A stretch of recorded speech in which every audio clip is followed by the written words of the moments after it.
जय जय राम, जय सिया राम, जय श्री सीताराम, जय हनुमान जी महाराज, जय श्री बागेश्वर धाम सरकार। दोस्तों, सावन के पवित्र महीने में महिलाएं भूल कर भी ऐसे बाल ना धोएं, नहीं तो बने बनाए सभी काम आपके बिगड़ेंगे और साथ ही आपके पति पर कुछ ऐसी मुसीबतें आ सकती हैं जिसे आप चाहकर भी टाल नहीं पाएंगे।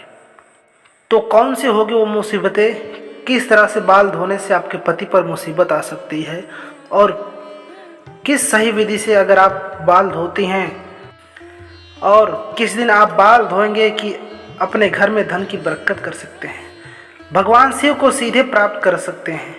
आज की वीडियो में हम बात कर रहे हैं क्योंकि बागेश्वर धाम सरकार में जब गुरु जी ने भक्त को यही सब चीज़ें समझाई, इन्हीं चीज़ों को जब आप सभी के लिए ये भक्त यानी कि बागेश्वर धाम सरकार के छोटा सा भक्त आप सभी को जनसाधारण भाषा में समझाते हुए प्रयास करेंगे।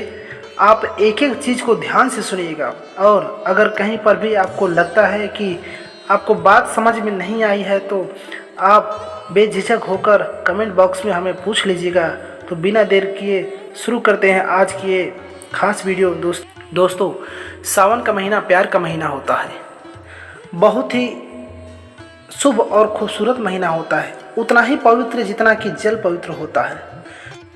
सभी प्रकार की मनोकामनाओं सावन के माह में होती है, पूरी की जाती हैं। दोस्तों, भगवान शिव के लिए एक लाइक जरूर कीजिएगा। सावन माह में अच्छे वर की कामना करने वाले लोग सावन के इस सोमवार का व्रत तो अवश्य करते हैं। सावन जब बरसता है तो उसी वर्षा के जल से कई महिलाएं अपने बालों को धोती हैं।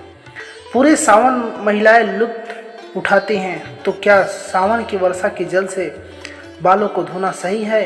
एक एक चीज़ बताएंगे, ध्यान से सुनिएगा। सावन के पवित्र महीने में पत्नी को कैसे बाल नहीं धोने चाहिए, पति का काम धंधा पूरी तरह से चौपट हो जाता है, बच्चों को भी कष्ट मिलता है, सुहागिन महिला को घर की लक्ष्मी कहा जाता है। तो ऐसे में उन्हें किस दिन अपने बाल को धोने चाहिए और किस दिन धोने नहीं चाहिए, आइए जानते हैं। दोस्तों, बाल धोने के तिथि और वार पर निर्भर करता है, जैसे कि अमावस्या, एकादशी, पूर्णिमा के दिन बाल नहीं धोने चाहिए, ये घोर अनर्थ माना जाता है।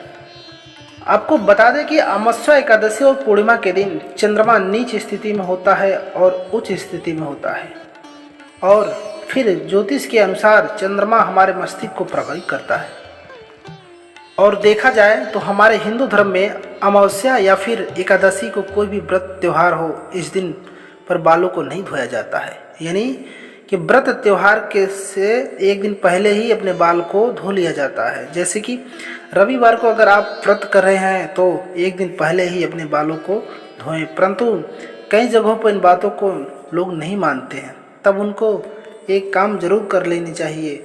यानी कि अगर आप रविवार के दिन व्रत कर रहे हैं तो रविवार के दिन गुड़हल के फूल लेकर उनको अपने बालों में मसल कर उनके रस अपने बालों को धो लीजिए।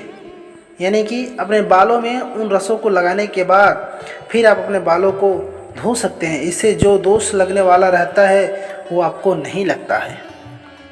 आप बोलेंगे कि क्या सोमवार को बाल धो सकते हैं?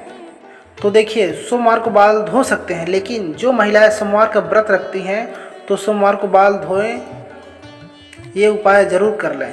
धोने से पहले ये उपाय ज़रूर कर लें। उनके लिए उनको पलाश के फूल लेकर आने होंगे। पलाश के फूल को लेकर अपने बालों में लगा लीजिए, उसके बाद अपने बालों को धो लीजिए।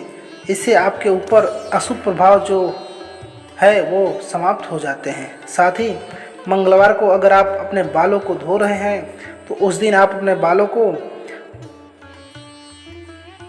धो सकते हैं। अगर बुधवार को महिलाएं बाल धोना चाहती हैं तो धो लें, लेकिन छोटे भाई हो तो ना धोएं।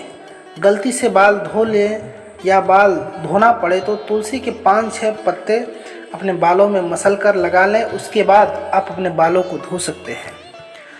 बात करते हैं कि गुरुवार को सुहागिन महिलाएं ही नहीं बल्कि सभी महिलाओं को भी उस दिन बाल नहीं धोना चाहिए। शुक्रवार के दिन महिलाएं बाल को धो सकती हैं। जिनको पुत्र नहीं है, अगर पुत्र प्राप्ति का आपकी कामना है तो फिर आप बाल नहीं धोएंगे उस दिन। और अगर आप इस दिन व्रत सकते हैं तो आप इस दिन बाल को धो सकते हैं। शनिवार के दिन अगर आप बाल धोती हैं तो एक चीज़ कीजिएगा, थोड़ा सा कच्चा दूध डालकर शनिवार को आप अपने बालों को धो सकते हैं। अब मैं आपको बहुत ही ज़रूरी बात बताने जा रहे हैं, इसमें आप ध्यान से सुन लीजिएगा, बिल्कुल भी इसकी मत कीजिएगा, वीडियो को बहुत ध्यान से सुनिएगा, एक एक चीज़ ध्यान से सुनिएगा, क्योंकि हम यहाँ गंगा सिंदूर के बारे में बताने जा रहे हैं। जो महिला स्नान के तुरंत बाद सिंदूर लगाती हैं उसे गंगा सिंदूर कहते हैं, क्योंकि मांग को गंगा की समान ही माना गया है। यही महिला बिना बाल धोए किसी भी पूजा पाठ में शामिल हो सकती है, परंतु नहाने के तुरंत बाद मांग में सिंदूर करने वाली औरतें 1 या 2 घंटे बाद ऐसा करती हैं, वो गंगा सिंदूर नहीं कहलाता है। साथ ही मासिक के धर्म में बाल धोए या न धोए प्रश्न बहुत आता है, आपके मन में भी ये प्रश्न उठता होगा।